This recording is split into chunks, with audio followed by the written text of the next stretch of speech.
Fala, minha gente. Vamos lá. Vamos dar continuidade ao nosso conteúdo, tá? Nosso programa. E aí a gente vai falar hoje das revoluções inglesas. Revoluções inglesas que vai levar à Revolução Industrial, tá? Então, esse fato que, segundo o historiador inglês Eric Hobsbawm, ele vai dizer o seguinte pra gente. Sob qualquer aspecto, esse foi provavelmente o mais importante acontecimento da história do mundo, pelo menos desde a invenção da agricultura e das cidades. Ele está se referindo à Revolução Industrial. Para o Hobsbawm, o historiador inglês, ele vai dizer que a Revolução Industrial foi a coisa mais importante que aconteceu no mundo, desde a Revolução Neolítica, né? a prática da agricultura e o surgimento das cidades. E eu concordo muito com ele. Né? A Revolução Industrial mudou a história do mundo, mudou a configuração do mundo. Hobsbawm, nesse livro aqui, A Era das Revoluções, que ele vai analisar a Revolução Industrial, a Revolução Francesa, as revoluções do século XIX, né, de 1848. E ele vai dizer que o mundo antes de 1780 era um mundo extremamente agrário. Era um mundo que se tinha conhecimento como fosse muito grande. Porque o homem não tinha domínio, conhecimento e não tinha meios de percorrer esse mundo. Depois de 1780, afirma Hobsbawm, tudo mudou.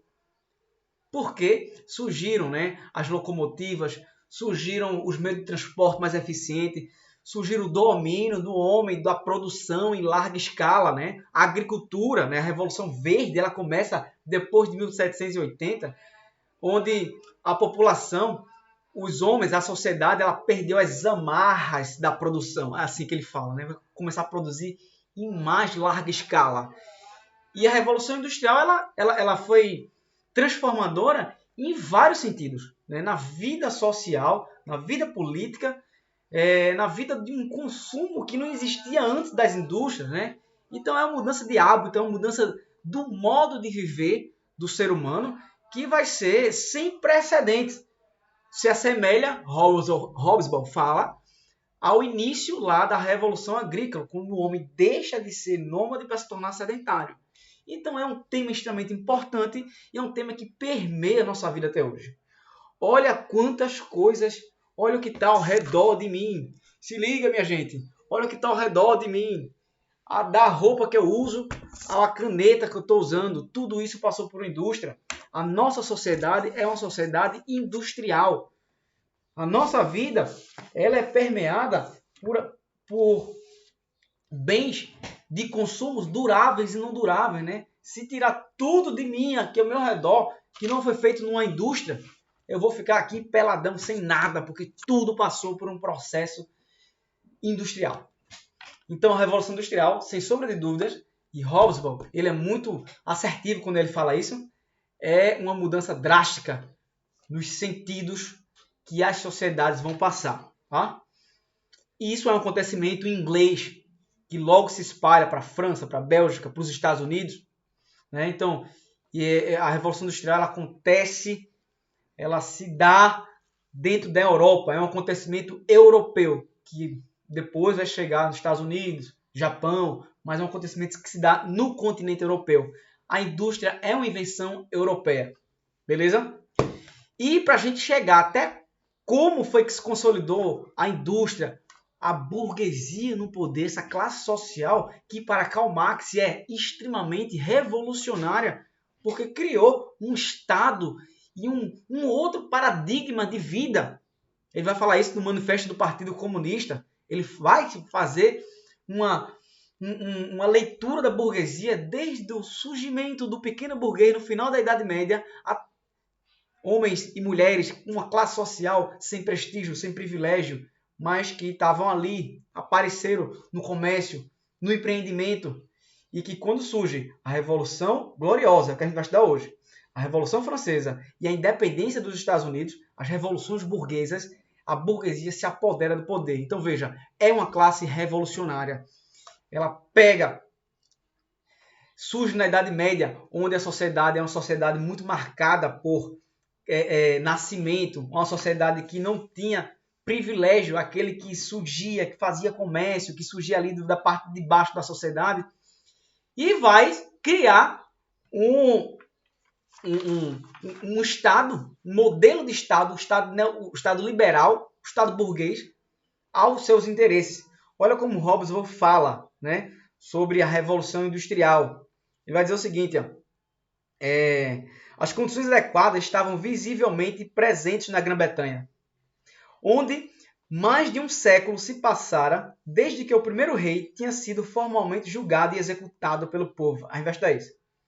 E desde que o lucro privado e o desenvolvimento econômico tinham sido aceitos como supremos objetivos da política governamental. É isso que vai acontecer na Inglaterra. É isso que a Revolução Gloriosa ela vai mostrar para o mundo. A Revolução Francesa vai espalhar para o restante da Europa e vai se tornar uma política até hoje. Qual a política dos governos, inclusive do Brasil? Não só atual, mas os governos do Brasil. Né? É lucro, é crescimento. Então, isso é uma invenção que surge com as revoluções burguesas. Isso é uma invenção que surge com as revoluções liberais burguesas. Essa classe social revolucionária que vai criar um Estado para os seus interesses. Tá, gente? Então, o burguês, no século XVIII, XIX, né? Então vai ser o cara que vai empreender. Então, quando a gente fala burguesia, a gente está falando de essa classe social, econômica, né, que tem essa perspectiva, né, e começa com essa tríade de revolução, como Hobsbawm fala, né, Revolução Gloriosa, Revolução Francesa e Independência dos Estados Unidos, eles trazem isso como lógica de funcionamento do Estado. Lucro, crescimento, comércio, indústria, beleza? Isso é uma criação. Isso não é uma coisa natural viver assim. Isso é uma coisa que a história mostra que é extremamente massa. Esse é o papel do historiador. É mostrar como as coisas começam, como as coisas se constroem, como isso vira prática. Né? Os discursos, o liberal, lá do iluminismo, ele começa a ganhar prática com as revoluções burguesas. E só para a gente entrar de fato na aula, né, é muito importante a gente esclarecer que a aula anterior, né, sobre iluminismo, essa corrente de pensamento iluminista que surgiu primeiramente na França, mas se espalhou para a Europa inteira, né? Adam Smith, né, o economista iluminista, ele era do Reino Unido, certo? Então ele era das Ilhas Britânicas. E esses homens, né? E é um movimento bem masculino, tá? Eu não conheço um pensador iluminista mulher, né? Se tem, eu desconheço, né?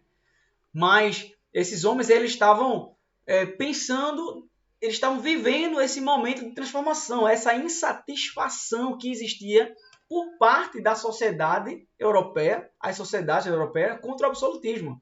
E era um momento de transformação. O fim do século XVII e o século XVIII, principalmente a partir de 1780, foi um período de grandes transformações na Europa. E essas transformações, elas tiveram um caráter revolucionário. Foram revoluções, gente. A gente vai ver aqui, né, o conjunto de revoluções inglesas, né, vai ter guerra, vai ter um conflito, vai ter guerras civis na Inglaterra até a chegada desse pensamento liberal burguês, a ascensão da burguesia. Na França é mais revolucionário ainda. Né? Eles vão decapitar o rei.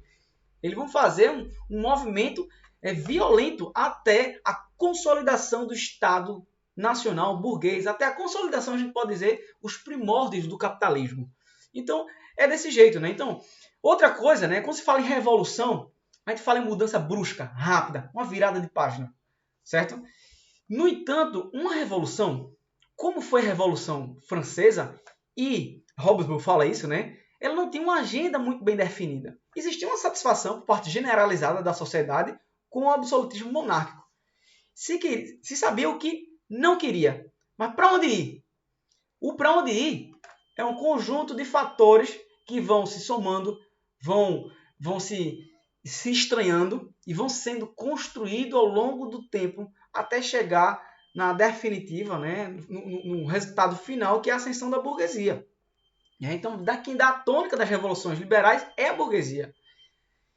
Enfim, a Revolução Gloriosa, que a gente vai estudar hoje, entender o que foi que aconteceu na Inglaterra, ela se dá no meio de uma guerra civil muito sangrenta, no meio de vários interesses envolvidos que vai resultar na criação do parlamentarismo, a Revolução Gloriosa. O resultado final é o parlamentarismo. E aí, para começar a nossa aula, vou começar do final, para iniciar aqui. Gente, o que é parlamentarismo? Regime de governo parlamentarista. O Brasil tem um regime de governo presidencialista. O presidencialismo, o presidente, ele é o chefe de Estado e ele é o chefe de governo. O chefe de Estado, ele representa o país.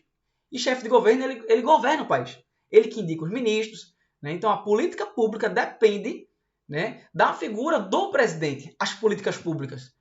O presidente da educação que eu vou indicar vai ter o meu viés ideológico, o viés ideológico que eu quero formar aqui para o meu governo de 4 anos, que é o tempo de eleição no Brasil. Então, o presidencialismo é isso. O presidente, ele acumula, né, como chefe de Estado e chefe de governo. Na Inglaterra, até hoje, que foi resultado da Revolução Gloriosa, predomina, né, eles têm lá não o presidencialismo, mas o parlamentarismo. E o que parlamentarismo é diferente do presidencialismo? No parlamentarismo, você tem o rei, ele é o chefe de Estado. Ele representa o país. Ele é o país. E o rei, ele não é eleito. Certo? Então, na Inglaterra, a monarquia, né, ela passa de geração para geração. A Rainha Elizabeth, hoje é a rainha que está lá, que faz parte, né, da memória do mundo, talvez, porque acho que ela tem 200 anos, né? Enfim. Mas é o seguinte, a Rainha Elizabeth, ela é chefe de Estado. E o primeiro-ministro, Boris Johnson, eu acho que o primeiro-ministro inglês hoje, ele é o chefe de governo. Na prática, quem governa é o primeiro-ministro. Percebe? O parlamento britânico existe lá, que seria a Câmara de Deputados e Senadores da gente aqui, né? E tem o primeiro-ministro, que ele é eleito pelo povo, a democracia, a Inglaterra. Então, quem governa de fato é o primeiro-ministro, certo? Então, esse modelo político foi construído durante esse período aqui que a gente vai analisar, as revoluções inglesas, que o final das revoluções inglesas é o que se chamou de Revolução Gloriosa. Beleza? E foi a Revolução Gloriosa, foi o que aconteceu dentro das revoluções inglesas, que vai ser, né, criado o ambiente para que surja a Revolução Industrial. Então, vamos lá começar nossa aula, depois de 13 minutos de apresentação e reflexão. Isso ao vivo seria muito mais legal, porque a gente ia dialogar, mas a gente vai marcar esse papo de forma online, beleza? É importante que vocês escutem. A coisa massa de ser gravada, você pode dar pause, né? Voltar, escutar de novo, fazer anotação no momento de vocês, tá? E a proposta é essa. Vamos embora. A Inglaterra, no princípio da modernidade, é o primeiro país do mundo a desenvolver a indústria. A indústria, ela é inglesa. A Inglaterra, durante muito tempo, vai ser a oficina do mundo, como Hobsbawm ele coloca. Um conjunto complexo de mudanças favoreceram para que se desenvolvesse na Inglaterra a indústria. Então, isso vai ser, eu elenquei aqui, mas vai ser construído ao longo da aula, tá? Expulsão dos camponeses das terras para plantar mais, por exemplo, mais algodão para as fábricas terem esse algodão para fazer tecido, por exemplo. Trabalho assalariado como forma predominante, é o trabalho assalariado, e predomina até hoje, né, o capitalismo. Veja, gente, isso aqui a gente está falando das origens do capitalismo, tá? A gente está falando aqui das origens do Estado Nacional Burguês. A urbanização, constituição do Império Comercial e Marítimo. A Inglaterra ficou conhecido também durante muito tempo como o Império onde o Sol nunca se põe, né? Porque em todos os continentes do globo tinha colônias inglesas, tinham invasões inglesas, tinham poderios ingleses. E por último, e talvez o mais importante, os limites ao poder absoluto dos reis, que é o que a Revolução Gloriosa vai fazer isso. Vamos lá, com calma e por partes, feito Jason. Inglaterra no princípio da modernidade. O rompimento do rei Henrique VIII com a igreja. Henrique VIII vai fundar uma religião, né? O anglicanismo. Isso vai dar muito mais autonomia a esse rei, Henrique VIII. O Estado permitindo os cercamentos pela gentry. A gentry seria a elite, vamos dizer assim, os grandes latifundiários, as pessoas nobres. Então o Estado ele vai começar a permitir que essa gentry ele lance a política de cercamento. O que é a política de cercamento? Imagina, um pequeno agricultor, aí tem o grande latifundiário. Ele vai cercar, ele vai expulsar, ele vai tomar a terra desses pequenos agricultores, e esse pequeno agricultor ele vai para onde? Para as cidades. Muitos vieram para a América. Eu visitei um museu nos Estados Unidos, é o Museu da Imigração. E lá no Museu da Imigração, olha, o professor de História quando viaja, ele pensa em aula, viu? Nesse Museu da Imigração, ele mostra o passo a passo de como é que era que os ingleses, os irlandeses, né, e outras pessoas, mas principalmente ingleses, irlandeses, escoceses, entravam em Nova York. Então tinha todo uma explicação. Diz assim, pessoas que fugiram da Inglaterra, muitas vezes proporcionada pela política de cercamento, eles falam essa palavra, né? E aí isso vai resultar, isso vai fazer uma mudança no campo, né? A política de cercamento por essas gentry. Gente, se liga, anota aí. Gentrificação. Gentrificação. Gentrificação. É uma palavra-chave que eu trabalho, né? Mais especialmente no terceiro ano. Mas se liga, você vai procurar o significado, vai botar no seu caderno, tá? Lá no dicionário de história. Eu não vou dizer o que é. Próxima aula, a gente, quando for online, eu vou perguntar isso aí. Consequência de cercamentos. Camponeses pobres expulsos dos campos para as vilas das cidades. Agricultura voltada para o mercado. E leis contra a vadiagem. Era a ideia, né, do trabalho como lógica predominante da vida. Percebam, viu? É uma construção até a gente chegar no capitalismo. Até a gente chegar nesse pensamento que predomina até hoje, né? Que massa, né? Entender, né, o capitalismo, né? Formação do Império Comercial Inglês. No reinado de Henrique VII, Elizabeth I, você tem um auge do absolutismo monárquico. Então, com a vitória contra a invencível armada, que seria a Marinha Espanhola, você vai ter o Império Britânico começa a se expandir. Tá aqui esse mapa que eu botei aqui, ó, começa a se expandir e ocupar outros lugares do mundo. Claro que isso é um conjunto de fatores que vai chegar até 1800 e alguma coisa. Mas começa aqui, né? Então, como a Inglaterra começa a se tornar a rainha dos mares, certo? E nesse contexto que o Império Britânico começa a crescer, o Império Marítimo Britânico começa a crescer, você vai ter a concessão dos monopólios comerciais. O rei, a coroa, começa a conceder a pessoas, né, monopólios. Por exemplo, concedeu ao Lord Romerito, olha só, o Lord Romerito, o comércio de peles na região onde hoje é Montreal, no Canadá. Então ali só a minha empresa vai poder comercializar. Isso foge da regra do capitalismo, né? Então veja só, né? O livre comércio. Enfim, vamos andando. Perceba, vai ser uma construção, tá? Mas nesse período foi importante que a Inglaterra se estabeleceu como um grande império marítimo. A crise do absolutismo, né, que mantinha essa coisa de monopólio, né? O início da era Stuart, é uma dinastia inglesa. Jaime I tenta impor à nação o poder divino do rei e começa a dissolver o parlamento.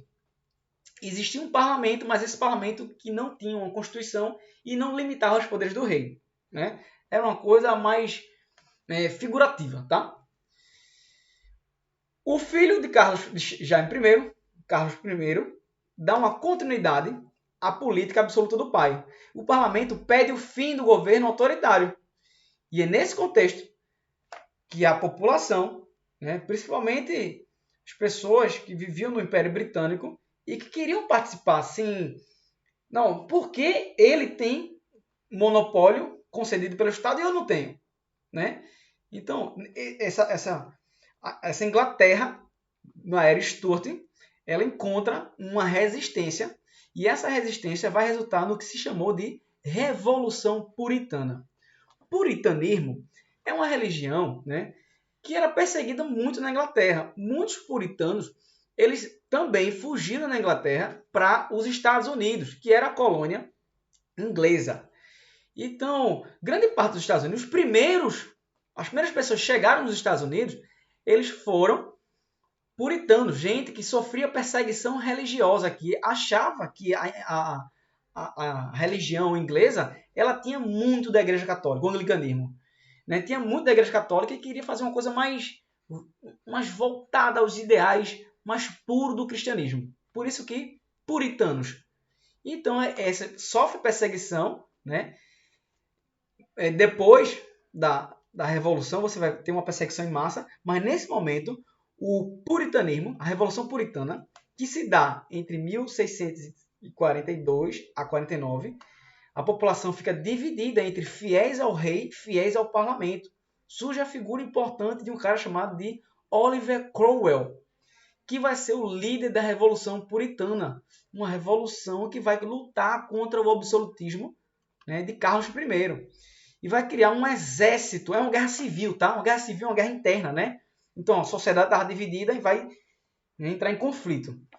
O exército, por mérito, olha só, a palavra por mérito lembra o quê? Né? Lembra o capitalismo, né? Lembra o liberalismo, né? O mérito.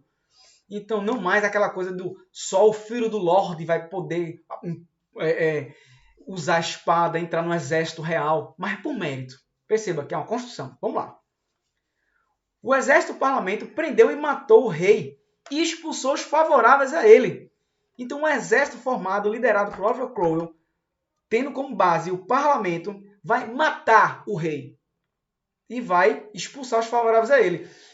E defendia o fim dos privilégios, dos cercamentos e a participação da população. Olha o ideal burguês aparecendo, né?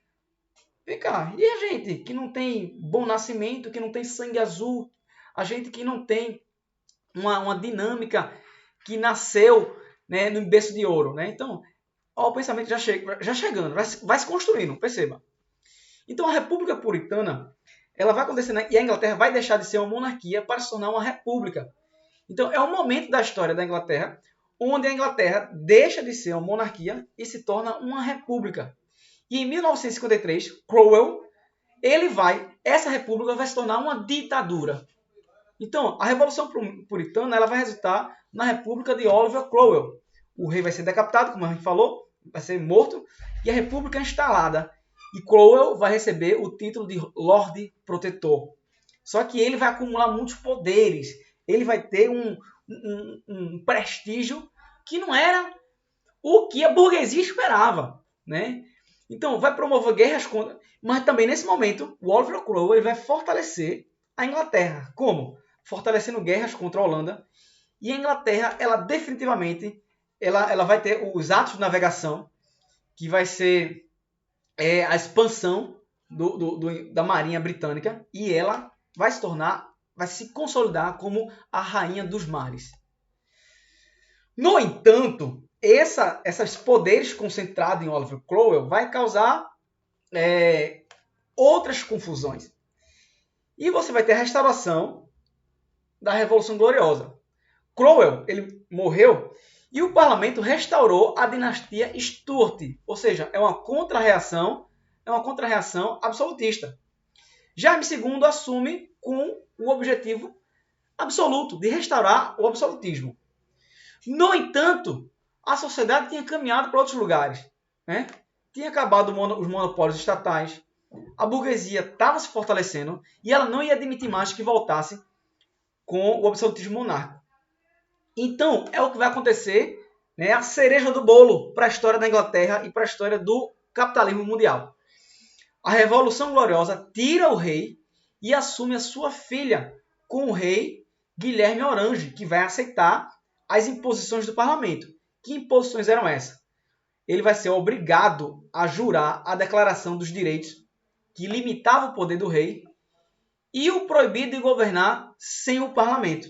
Ou seja, o rei vai ter seus poderes limitados. O rei ele vai ser o chefe de Estado e o parlamento, que vai ser que ia governar de fato. Então, ia se dividir o poder. O parlamentarismo, eu peguei essa imagem aqui da internet. O sistema parlamentarista, ou parlamentarismo, é o sistema do governo no qual o poder executivo depende do apoio direto ou indireto do governante. Ou seja, o poder não é absoluto do rei, ao contrário do absolutismo. Aí aqui tem duas imagens que é bem legais. Uma imagem do absolutismo, onde o rei ele é a figura central, ele governa com poderes absolutos. E aqui a figura do parlamentarismo, né? São os representantes da nação, do país, tendo uma Câmara que representa de forma mais ampla, né? Os cidadãos e cidadãs, né? Os sujeitos de direito, que vai sendo construído. É outra lógica também, né? Aí vai se dar, em outros movimentos, em outras aulas, a gente vai ver como foi que se deu também. Na partir da Revolução Gloriosa, puf, todo mundo passou a ter direito. Não foi isso, né? Teve também são disputas que vão resultar na implementação, na conquista de direitos para a população. Beleza? Mas a Revolução Gloriosa, ela resulta nisso, essas transformações, desde a República de Oliver Cromwell e depois a restauração com a Revolução Gloriosa, que consolida esse modelo de regime de governo na Inglaterra, o parlamentarismo. Certo? Então, estava criado as bases para a Inglaterra ser o pioneiro. O pioneiro em quê? O pioneiro na indústria. Tinha liberdade, começou a ter, quebrou o monopólio estatal, quebrou o poder absoluto do Estado e a burguesia estava em ascensão.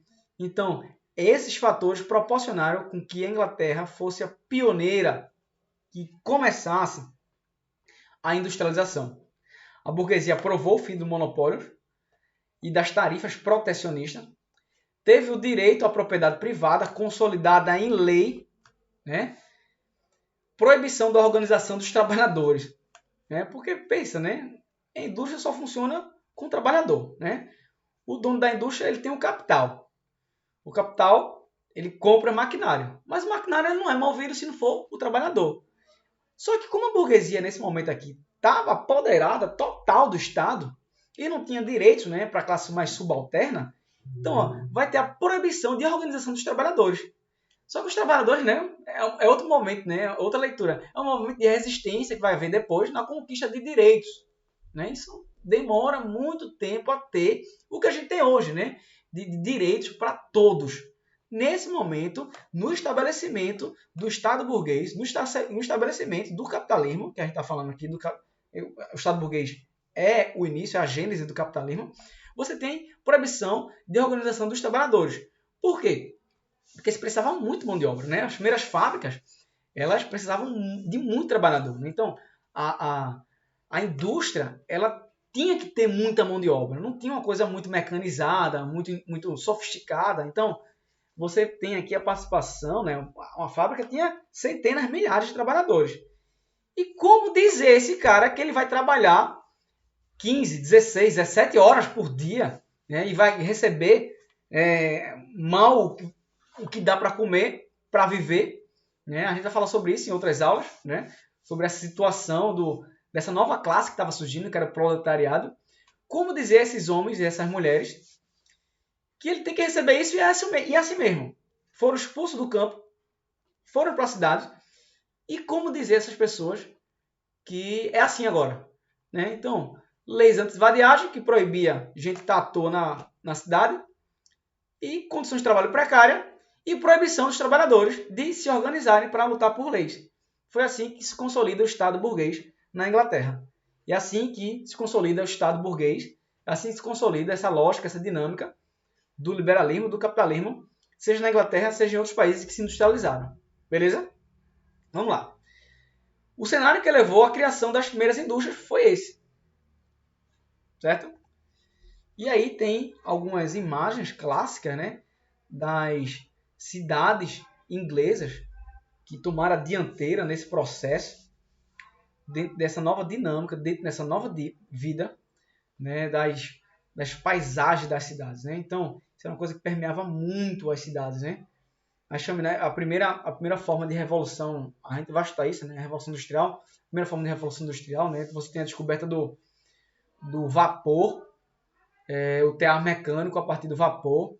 Uma das primeiras fábricas foi a fábrica têxtil, né? A fábrica de produção de tecidos, de roupas. Então, o ambiente vai ser totalmente transformado. O Estado ele vai funcionar em função agora disso aqui. E Hobsbawm vai falar, né, uma frase que eu adoro para a gente entender o que foi esse poder dessa burguesia, o poder desse momento da história do mundo que é revolucionário. Ele vai dizer assim, vai dizer o seguinte: os deuses e os reis do passado eram impotentes diante dos homens de negócios e das máquinas a vapor do presente. Então, o homem de negócio, o cara que possibilitava os negócios, que fazia as fábricas com seus negócios, com seu dinheiro, com suas articulações, esse é o que vai predominar nesse cenário. Gente, se a gente pensar, isso é construído na Inglaterra, né, e logo se espalha para o mundo, né, a dinâmica do mundo hoje é assim, é desse jeito. E você percebe, né, que é uma coisa construída, né, não é uma coisa assim que é natural. Como todo regime de governo, como tudo na vida, né, um historiador que diz assim, do olho para fora, tudo é uma construção social, né? O capitalismo, a sociedade industrial, também é uma construção, né? É uma ideologia que foi construída e o seu discurso fascinante, que é fascinante, o discurso do capitalismo, do você nasceu camponês, você pode ser o que você quiser. A sociedade de classes, ela começa a ser estabelecida dentro da sociedade industrial, onde a lógica deixa de ser o nascimento e passa a ser a lógica econômica. Ou seja, o proletariado, né, e a burguesia, os donos do meio de produção, né, teoricamente, vão ter as mesmas oportunidades. Porque um proletariado pode virar um burguês.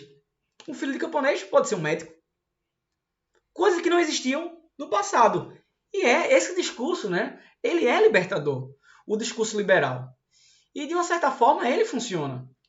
Só que essa sociedade, né, que foi construída, pautada nesse discurso libertador, contrariamente ao discurso do absolutismo monárquico, que não tinha possibilidade nenhuma de um simples camponês se tornar um proprietário de terra, né, um grande proprietário de terra, ele entra em outra questão, né? A gente vai ver que a partir do final do século XVIII, século XIX, vai ter os monopólios vão começar a existir sobre outro formato, né? É difícil, né? Uma pequena oficina competir com indústria. Não dá. Né? Então a competição, né? O ponto de partida, né? E vai existir, isso vai ser muito forte no século XIX, no início do século XIX, né? Os trustes, os cartéis, são organizações de fortalecimento de grandes empresários que vão monopolizar. Né? Para dar um exemplo bem claro disso, né? Claro, hoje, atual, né? Para a gente sair do século XIX, porque e enxergar mais na realidade, né? Você tem o Brasil. O Brasil tem uma malha rodoviária imensa, né? O número de carros de transporte terrestre que tem no Brasil é uma coisa absurda. É uma das maiores malhas terrestres do mundo, né? Rodoviárias. Qual o carro que é produzido no Brasil? Qual o carro que é brasileiro? Nenhum. No Brasil existe montadora. Essas montadoras ela vêm dos países centrais. Países que tiveram industrialização muito antiga, se consolidaram no mundo e que dominam o mundo. Ford, Volkswagen, Fiat, Renault, Hyundai, mais atual. Né? Até teve uma experiência de carro brasileiro, o Gurgel, o único carro brasileiro. Mas não deu, não compete com a indústria internacional. Né? Então, de certa forma, eu estou falando em larga escala, né? A Revolução Industrial alterou tudo, né? Alterou e teve muitas mudanças. E essas mudanças elas merecem ser analisadas por nós, né? Então, uma dessas mudanças é o estabelecimento da sociedade liberal, que dentro da regra do liberalismo, né? Então, a livre circulação, a livre iniciativa, a liberdade de comércio vai ser um ponto muito positivo dentro dessa dinâmica, dentro dessa nova sociedade. Mas, por outro lado, né? como um operário que trabalha 15 horas por dia, que ganha miseravelmente. O início da Revolução Industrial foi muito difícil para os operários, né? Tiveram que submeter a trabalhos, né, extremamente exploratórios, né? Onde a ideia maior era o lucro e a vida do trabalhador pouco importava, né? Então, é muito difícil estabelecer uma igualdade onde o ponto de partida é muito desigual, né? Isso é uma das grandes críticas ao sistema capitalista, né? Enfim, ao sistema burguês, né? Ao modelo burguês. Mas a gente não está aqui para julgar, a gente está aqui para entender, né? O que importa aqui não é a minha opinião, é a gente entender o contexto, né? Muita gente não entende, né? Isso.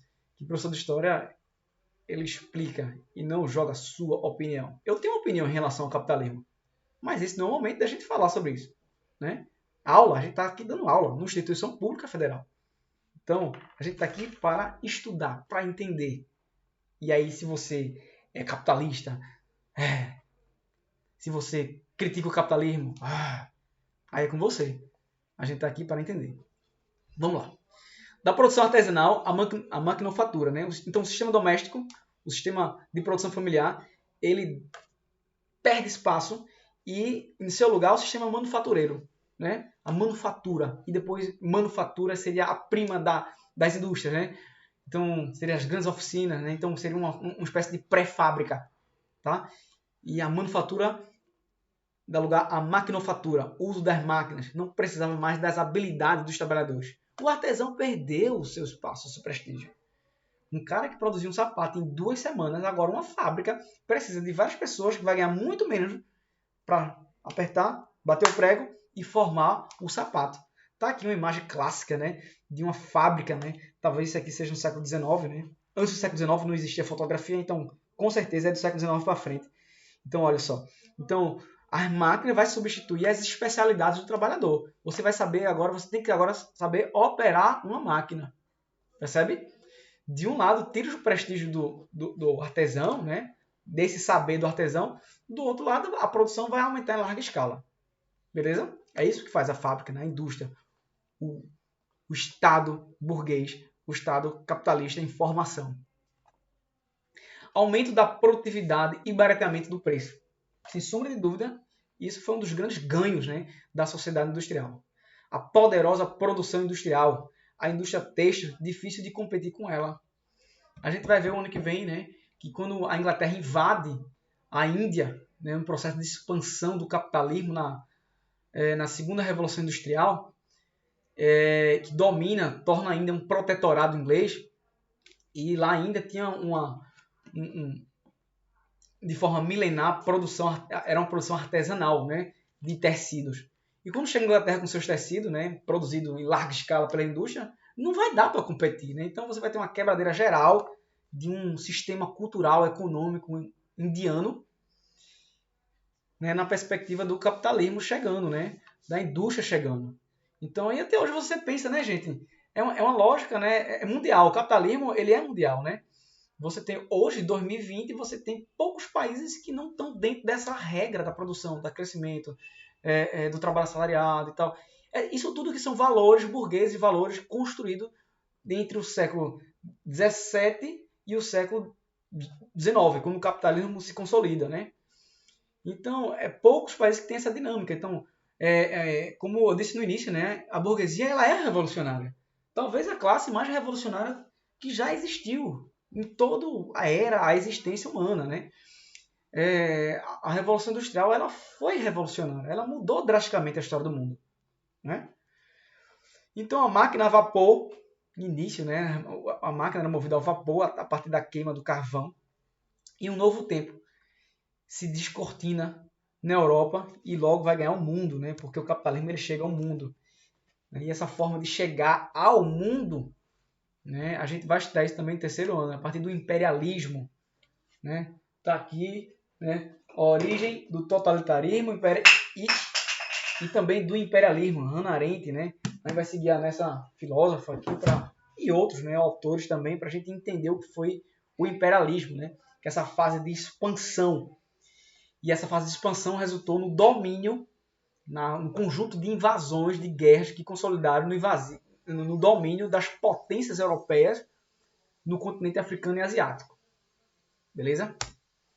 E o liberalismo econômico, né, como prática que vai se consolidar. Conjunto de teorias capazes de explicar o contexto inédito que surgia na Europa. O liberalismo surge nessa lógica, né? Os liberais defendiam que os indivíduos deveriam ser livres para atender os seus interesses. E o primeiro pensador, e talvez o mais importante, o fundador do pensamento liberal, vai ser o Adam Smith. Adam Smith, no seu livro Riqueza das Nações, Laissez-faire, deixe fazer, deixe viver. O Estado não intervém na economia. A ideia era essa, né? É uma resposta muito forte ao monopólio do Estado absolutista, né? Então vai criar uma nova lógica de Estado. É isso que eu quero que vocês entendam. Vai se transformar o Estado, sai de um Estado absolutista, né? A gente está falando da Europa, obviamente, Inglaterra, França e outros países europeus vão acompanhar isso. Sai de uma lógica da Europa absolutista, onde existe um monopólio estatal forte, para uma lógica liberal que vai ter outras variáveis, outras organizações. Mas o ponto fundador é esse aqui, ó, né? O Estado, a não intervenção do Estado na economia. Né? Na prática, a gente vai ver, esse discurso é revolucionário, foi fantástico, né, para combater o Estado absolutista, né? Mas nos anos que se seguem, a gente vai ver que existia sim a intervenção estatal. Por exemplo, né, a Inglaterra ela vai ter política de protecionismo agrícola durante muito tempo, né? Então, na verdade, né, quando você puxa, né, para essa coisa da não intervenção total do Estado na economia, né, você puxa para isso aí, você vai ver que não existe, de fato, isso, né? Mas o argumento resultou, né, foi importante para construir essa nova lógica de Estado. E aí, é um tema que a gente vai discutir, é um tema que o SSA gosta muito de trabalhar, né? Esse novo mundo criado, né, pela burguesia, a gente tem que estudar esse lado, esse novo mundo criado pela burguesia, essa classe em ascensão, essa classe rica, esses empreendedores e essa nova classe social que vai estourar da riqueza, né? Vai ter um acúmulo de riqueza muito fortemente nessa classe social. Mas a história a gente tem que estudar, né, vários lados, né? E também a gente tem que estudar também as condições do operariado, do trabalho. É uma história voltada também para entender a sociedade nos seus mais variados aspectos. Não só a burguesia, mas também a parte de baixo, né? Vai ser questionado, e aí? E esse modelo de sociedade, né? Como é que fica a questão da poluição, né? Entre outras discussões, né? É isso mesmo, né? A gente tem que transformar a natureza assim, sem nenhuma reticência, sem nenhum parêntese, né? Como foi que o século XIX lidou, né? Trabalhou com essa questão. A gente vai ver isso também. E livre por nascimento, eu tenho interrogação, né? Essas pessoas eram livres para ser empreendedores? Você acha? O sujeito era muito comum trabalho infantil, né? Aí eu lanço questionamentos para a gente começar a pensar, tá, gente? Quando a gente for estudar, né, os movimentos operários do século XIX, a gente vai retomar essa discussão e a gente vai ver que esses homens, essas mulheres, né, coincidentemente aqui, né, eu estou vendo aqui o rosto dessas pessoas, só tem homens, mas a indústria contou muito com a mão de obra feminina, né, principalmente a indústria têxtil. A gente vai ver que esses homens e essas mulheres, né, elas começaram a se articular para dizer: não, eu não sou livre, não. Eu trabalho 15 horas por dia, 17 horas por dia. O dinheiro que eu ganho mal dá para me alimentar. Como é que eu sou livre desse jeito? Né? E aí você tem, né, outra discussão que a gente vai levar também, né? Então percebam, né? A história é um rio caudaloso. Ele não é um rio assim, calmo, de uma via de mão única, né? O processo histórico, ele não é assim, calminho e bem devagarinho, uma coisa só. Ele é assim, turvo. Ele é complexo, né? E é nessa complexidade que a gente tem que entender e a gente vai construindo, né, o nosso conhecimento sobre a história e, consequentemente, o nosso conhecimento sobre a sociedade que nos permeia, né? Então, é isso. Chegamos ao final dessa aula, né? E a mensagem principal dessa aula é entender a ascensão da burguesia na Inglaterra, que vai ser resultado da Revolução Gloriosa e que essas mudanças que a Inglaterra toda passou vai resultar no nascimento da indústria na Inglaterra, que vai resultar numa mudança muito forte na Inglaterra e que vai se espalhar pelo mundo muito rapidamente, que a ideologia burguesa capitalista, ela tem início nessas revoluções burguesas que a gente começou a estudar agora. E como tudo na vida, tudo na sociedade, na vida e sociedade, é uma construção social. E a história serve para a gente entender isso. Beleza? Um forte abraço e até a próxima aula, gente. Essa aula é bem complexa, eu sei. Eu sei. Então, veja com calma, devagar, pega o caderninho, faça as anotações. E não precisa dizer que tem que ter um fichamento sobre essa aula. Beleza? Um forte abraço e beijo para todos vocês. Estudem, monte seu horário, tá? Se organize, minha gente. Mais do que nunca agora a gente tem que se organizar. Tchau!